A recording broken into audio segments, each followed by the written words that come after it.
At last, it's done. The New York Jets and Green Bay Packers have finally agreed to a trade sending Aaron Rodgers to New York. The good news is the Jets are a much better football team. The bad news? They gave up an awful lot. We'll talk about this trade from all angles, the good and the bad, today on the Locked On Jets podcast. You are Locked On Jets, your daily New York Jets podcast. Part of the Locked On Podcast Network, your team every day.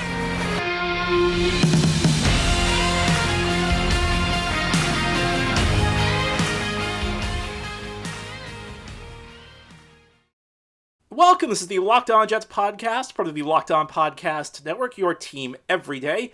It's Monday, April 24th, 2023, and I'm your host, John B. from GangGreenNation.com, thanking you for making this show your first listen every day. We are a daily podcast covering the New York Jets. We have new episodes each day through the week, Monday through Friday, and then bonus episodes as needed. If you are listening to this show and enjoy it, please give it a 5-star review on a podcast source or a big thumbs up for this episode. If you're watching on YouTube, these things help the channel out and help other Jets fans find the podcast. Today, our episode is brought to you by BetterHelp. BetterHelp connects you with a licensed therapist who can take you on that journey of self-discovery from wherever you are. Visit BetterHelp.com/LockedOn today to get 10% off your first month. The deal is finally done. After over a month of waiting, Jets fans can celebrate. Aaron Rodgers, the future Hall of Fame quarterback, will be a member of the New York Jets. It may take a couple of days for the paperwork to be filed. There are some complications with the contract that need to be worked out, but the Jets and Packers have finally struck a deal to bring Aaron Rodgers to New York over a month after he announced he was going to become a member of the New York Jets. It was Aaron Rodgers' close personal friend, Adam Schefter, who broke the deal Monday afternoon. Early in the afternoon, there was some buzz that the Jets and Packers were talking again. Of course, the NFL draft is coming up this weekend, so there was some urgency to get this deal done. So here's what the Jets get. The Jets get Aaron Rodgers, the number 15 overall pick, which is Green Bay's first-round pick, and a 2023 fifth-round pick, which is number 170. The Packers get pick number 13, a 2023 second-round pick, number 42, and a sixth-round pick, number 207, along with a conditional pick in 2024. It's a first-round pick if Rodgers plays at least 65% of the snaps for the Jets in 2023. It's a second-round pick if he plays less than 65% of the snaps. So what does this come down to? Well, first of all, the Jets and Packers swap pick 13 for pick 15. Jets had pick 13 in this year's draft. Packers had pick 15. They swapped those. Green Bay gets pick 42 this year, the Jets' original second-round pick. The Jets still have a second-round pick at 43, so Green Bay gets, in addition to the pick swap, a second-round pick this year. In addition to that, Green Bay gets an early pick from the Jets next year. So it's a first-round pick if Rodgers plays two-thirds of the snaps this year. It's a second-round pick if he does not. And then there are a couple late-round picks swap hands. So really, if you're looking at it, a pick swap, a second-round pick this year, and probably a first-round pick next year. If not, then a second-round pick. So that's the price, a pretty big price. And we'll talk about the price in a bit. But let's begin with the good. I think this trade, there's some good things you can point to, some bad things you can point to. The good is pretty clear. Aaron Rodgers is a better quarterback than anybody the Jets had. Aaron Rodgers is a better quarterback than anybody the Jets have had in some time. Even if he's in decline, and I think there is some circumstantial evidence that he is in decline, he's better than Zach Wilson was last year. He's better than Joe Flacco was last year. He's better than Mike White was last year. He was better than Sam Darnold was a few years ago. You can go back. He was better than Josh McCown was a few years before that. Aaron Rodgers upgrades this team. And this is no longer the hopeless team that we saw in the Adam Gase era or the Todd Bowles era. This is a team with some pieces to it. This is a team with a number one receiver in Garrett Wilson. It's a team with a defense that has talent on it in Quinnen Williams, Sauce Gardner, the leaders. They have some good supporting talent in John Franklin Myers and DJ Reed. Even a good role player, Michael Carter II at corner. There are some pieces on this team. And if you look at the Jets last year, I think one thing is clear. The Jets were a quarterback away from being a playoff team. And the Jets, of course, have the longest playoff drought, not just in the NFL at this point, but of the four major North American sports. Rodgers puts the Jets potentially on track to end that. In fact, I think if you look at this right now, this trade does not make the Jets the favorite in the AFC. I think if you're being objective, that would be Kansas City. I don't think the Jets are in the Kansas City category. I don't think the Jets are in the Cincinnati category. I don't think the Jets are even in the Buffalo category yet. But beneath them right now, I think there's kind of that another tier. You can throw Baltimore in there. Maybe you can throw Jacksonville in there. Maybe you can throw the Chargers in there. I think that's the tier the Jets are in right now. And that's the tier where maybe you're not a favorite, and maybe the most likely scenario is not that you're going to come out of the AFC, but it's a tier where if everything breaks your way, you could make some noise, and you actually could go on a run.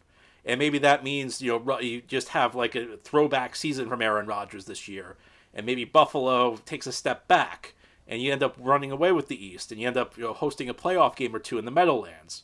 It could also mean that, you remain maybe the fourth best team in the conference behind that big three of Buffalo and Cincinnati and Kansas City, and you just get hot at the right time. We've seen that in the NFL happen, where a team's a good team through the year, but the Super Bowl's not always won by the team that is the best. Sometimes it's won by the team that's playing the best in January and February, and the Jets could put themselves in that mix.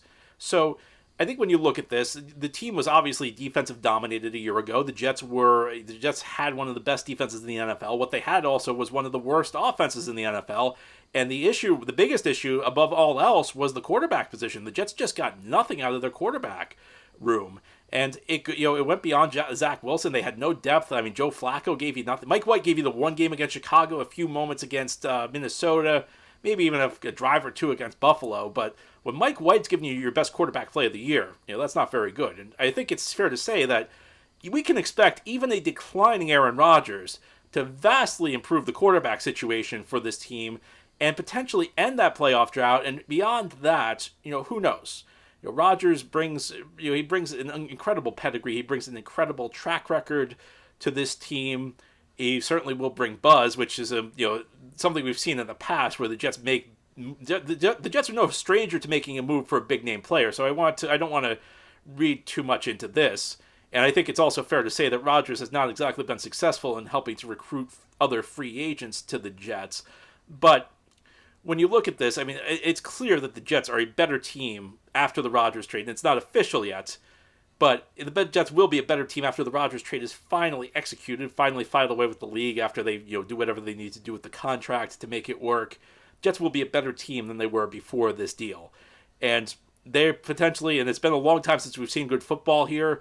We haven't seen a winning record since 2015 when the Jets went 10-6. We have not even seen the playoffs since 2010, 13 years from now. And of course, we have not seen a Super Bowl since 1968, which means I have never seen a Super Bowl. And most of you probably have not seen a Super Bowl involving the Jets ever in our lifetimes. And these are things that, these are things you can look at. The Jets' ceiling now, and I'm not usually not one who likes to talk about ceilings, but if everything breaks right for the Jets with Aaron Rodgers in the mix, it's higher than it would be with almost any other quarterback they could have gotten this offseason. I mean, even if they had signed a Derek Carr, which was my preferred option, but even if they had done that, and that's more longer-term deal, but even if they had done that, I'm not sure if everything falls into place that they're necessarily a team that could, realistically be considered a team that could make a run. Now, it's going to take a lot for that to fall into place, though. I'm not sure it's necessarily the most likely scenario, but there's at least that option. So if you're looking for, and listen, I think the Jets fan base as a whole is very excited about this deal. I think the Jets fan base as a whole is very happy today, and there are obvious reasons why. The Jets are clearly a better football team with Aaron Rodgers than they were without Aaron Rodgers. But I think there are some drawbacks to this deal, and I think if we're going to be honest with ourselves, I mean, the Jets paid an enormous price, and we'll go in a little bit deeper into discussing that as we continue here on this Monday episode of the Locked On Jets podcast. Today's episode of Locked On Jets is brought to you by BetterHelp Online Therapy. Getting to know yourself can be a lifelong process, especially because we're always growing and changing. And therapy is all about deepening your self-awareness and understanding, because sometimes we don't know what we want or why we react the way we do until we talk things through. And BetterHelp connects you with a licensed therapist who can take you on that journey of self-discovery wherever you are. Therapy can be helpful for learning positive coping skills and how to set boundaries. It can empower you to be the best version of yourself. It is not just for those who have experienced major trauma. If you're thinking of starting therapy, give BetterHelp a try. It's entirely online, designed to be convenient, flexible, and suited to your schedule. Just fill out a brief questionnaire to get matched with a licensed therapist and switch therapists anytime at no additional charge. Discover your potential with BetterHelp. Visit betterhelp.com/lockedon today to get 10% off your first month. That's BetterHelp, HELP.com/lockedon.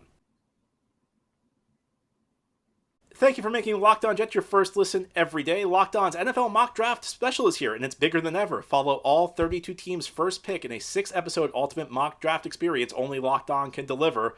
I gave Aaron Rodgers some help up front. I got him a blocker. You can find out who by tuning in. All episodes are available now on the Locked On NFL Draft YouTube page or wherever you listen to your podcasts. And today we're talking about the big trade. It's finally here after over a month of waiting. The Jets and Packers finally reached a deal for Aaron Rodgers, although the deal's not going to be made official for a couple days probably.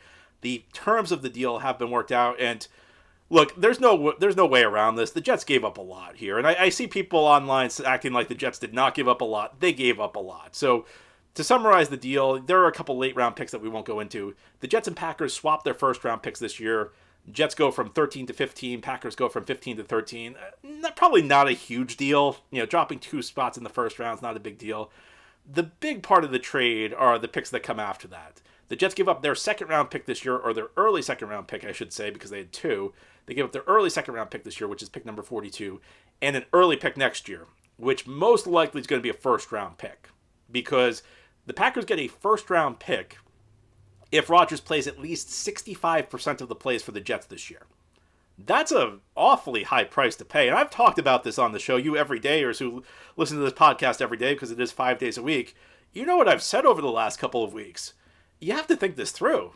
The Jets should have been able to set their price on this deal, or they should have at least been able to give up less of a package to get Rodgers, because there was only one of the 32 teams that was really interested in him.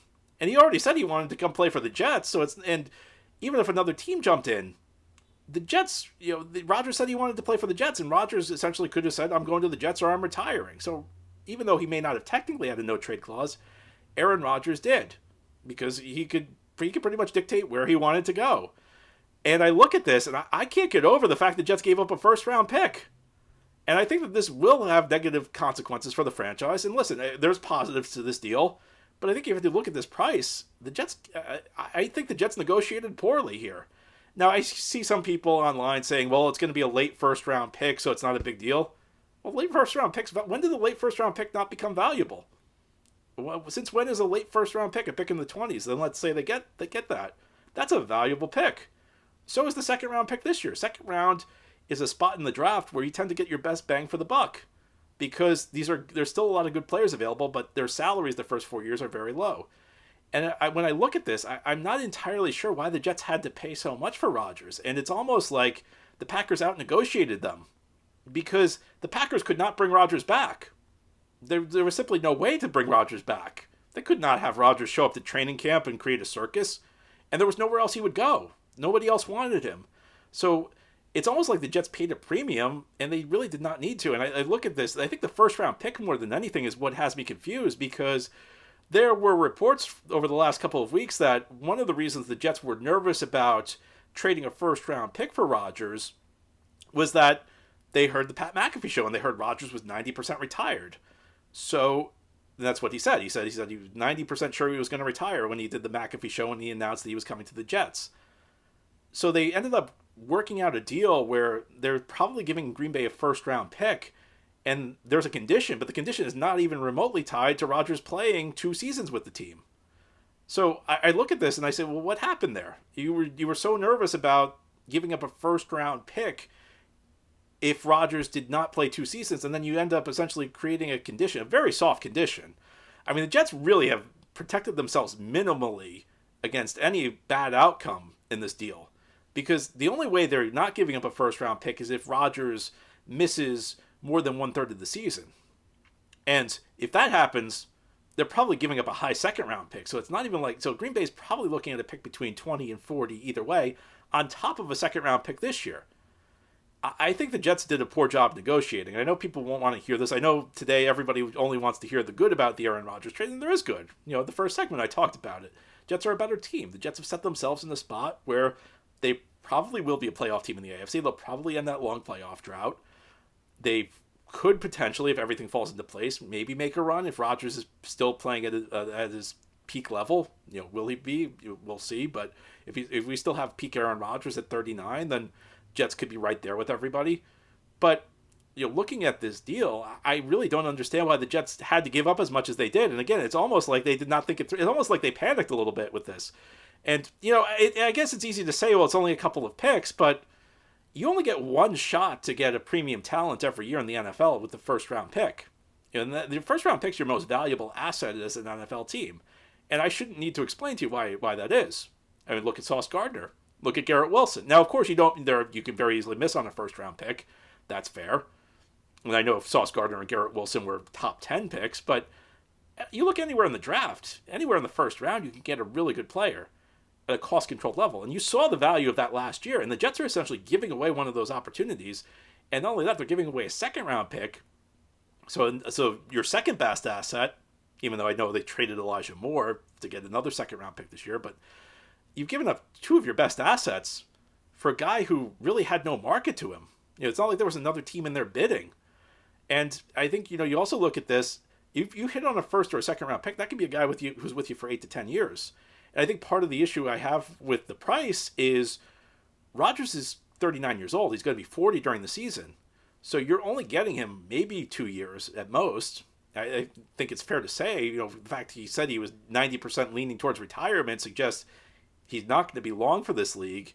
And you've given up these premium opportunities for a guy who's, may have a big impact, but it's not going to be here very long. So I think, if you're looking at the cost-benefit analysis of this, you got to wonder a little bit why the Jets gave up so much. It's all sorry. I think the Jets panicked a little bit here. I think that there are things you can point to that are good. I think Rodgers obviously makes the team better, but for the price the Jets gave up, I'm surprised that they felt compelled to give that up, because there was really, I can't get over the fact that they gave up a first-round pick, what probably will be a first-round pick, and they've left themselves with very few protections. I mean, this is the ultimate in high risk, high reward. When you're talking about trading for a guy at this age and giving up this level, this is almost the price you give up for a superstar in his prime. Maybe not quite that, but just about that. And you're only getting 2 years maximum. So I think you can be happy to see the Jets get an all-time player.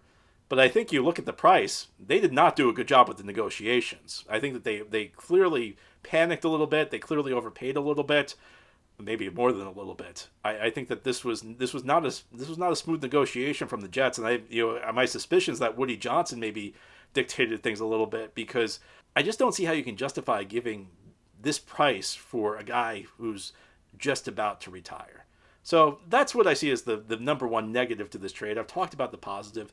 There's still a couple things that are unknown, and these could determine how good this trade turns out for the Jets. And we'll discuss them as we continue on this Monday episode of the Locked On Jets podcast. This is the Locked On Jets podcast. On this Monday, the Jets and Packers finally agree to a trade that will bring Aaron Rodgers to New York. Rodgers, following in the footsteps of Brett Favre, the last time the Packers had a Hall of Fame quarterback, he was traded from Green Bay to the Jets. That was 15 years ago in 2008. It's happened again. I guess we can set our clocks to 2038. Maybe Jordan Love will be coming to the Jets at that point in time. Rodgers on his way to New York to play for the Jets. So I've talked about, generally speaking, the positives of this trade. I've talked about some of the negatives. There are some things we don't know yet. One of them is the contract situation. Rodgers' current contract is a deal that will pay him $60 million. That's $60 million this year. Now, it's structured in a way that the Jets will only be charged $15 million of that this year. So the other $45 million, the Jets will be hit against the cap in the future. I think there's a question how much of that deal the Jets are taking on. And there have already been some media rumors that this deal is going to be reworked to a certain extent. It's not clear what that means. Does that mean Rodgers is taking less money? I kind of doubt it. We'll find out. Does it mean Green Bay is taking on part of the deal? Well, at the price the Jets paid, the Packers ought to be taking on an awful lot of it, because the Jets are taking on a tremendous amount of risk by giving up the assets that they gave up. So I think Green Bay certainly should be taking on a lot of that deal. Or is it just like a restructure? Is this a reallocation where Rodgers still gets $60 million this year, but the Jets lower their cap hit even below the current $15 million number? And that's something that could conceivably come into play, because the Jets are still very tight on cap space. Even at $15 million for a cap hit for Rodgers this year, the Jets are going to need to do some maneuvering to fit him in. Jets essentially spent all their money last year. They spent 2 years worth of money in the 2022 offseason. So you've been seeing it all offseason. You've been seeing the Jets restructure deals. You've been seeing them rework contracts. That's because of how much money they spent last offseason. And unfortunately, outside of a few exceptions like DJ Reed, I don't know that they spent their free agent money all that wisely, and it's really kind of come back to hurt them this offseason. So it'll be interesting to see how that deal is restructured. I think another question you have to ask is, what version of Rodgers are you getting? If you're getting vintage Aaron Rodgers, that's the type of quarterback who can take the Jets to the next level. And that goes back with what I was saying in the first segment. The boom scenario for this trade, it's quite a boom. It's got quite a bit of potential if Rodgers is Rodgers, if he's vintage Aaron Rodgers or something approaching vintage Aaron Rodgers. If you look through Jets history, the quarterback play has not usually been very good. This is an opportunity potentially to have top-notch quarterback play for one of the rare times in franchise history. And as we all know, quarterback's the most important position in the NFL. So if you have good quarterback play, that goes a long way towards making your team a winner. So that's something. I think part of the question is motivation. Are you going to get Aaron Rodgers who's got something to prove? Aaron Rodgers who wants to end his career on a high note. Aaron Rodgers who wants to join Tom Brady and Peyton Manning as quarterbacks who have won Super Bowls with two different teams. And I will say this. When we're talking legacy, I don't know if there's a lot you could do more significant than bringing a championship to a fan base that's waited over 50 years for one. Rodgers could be the guy. Back when I was a kid, the New York Rangers, the hockey team, they won the Stanley Cup in 1994. It was their first championship in 54 years. And they brought in a guy, a superstar player who was imported from another team, a guy with a championship pedigree, and Mark Messier. Mark Messier became a legend with the New York Rangers. He's revered by those fans today. Aaron Rodgers could potentially enhance his legacy. He's already, he's already an icon in Green Bay.